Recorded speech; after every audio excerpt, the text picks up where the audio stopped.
I-overlap mo to, ha? Tapos yan, cut to cut. Oh, Nicola, yung oras.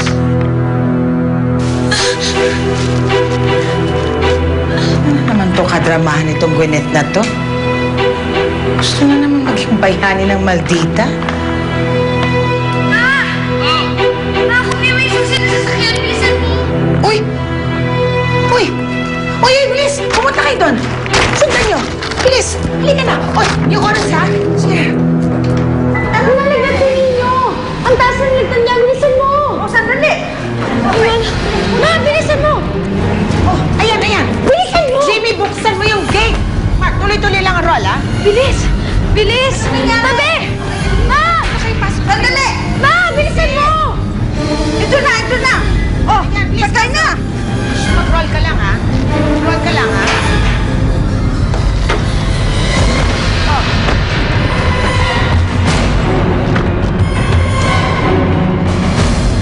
Ninyo, anak. Hang in there, okay? Dadaling kita sa ospital.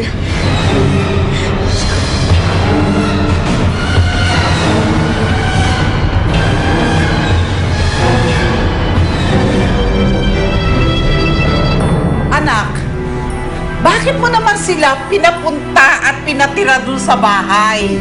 Wala naman nakakaalam sa rest house natin doon. Besides, hindi ko sila pwedeng pabayaan.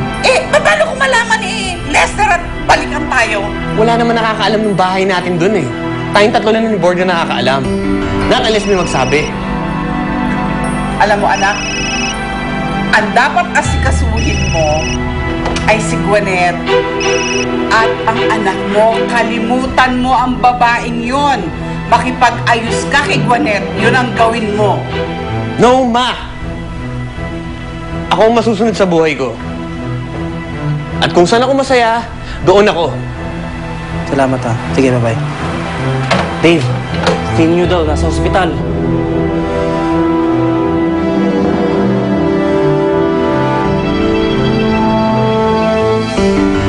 Dito. Ayan. Ay, hindi maganda. Hoy, Gwyneth! Gwyneth, baka may dumating. Look at yourself. Oo nga, Ma eh. Uwi muna ako. Kuha ko ng gamit ni Nino. Tapos magpapalit na rin ako. Hindi. Okay na yung look mo. Maganda nga eh. Natural na natural. Maganda yan. Magustuhan niya ng mga nanay na manood sa atin. Ha? Huwag ka na magbihis. Okay na yan. Paano kung dumating sila, Dave? Yun na nga eh. Para makita nila na nataranta ka talaga kay Ninyo. Lalo na yung Divina na yun. Yes, Cecil?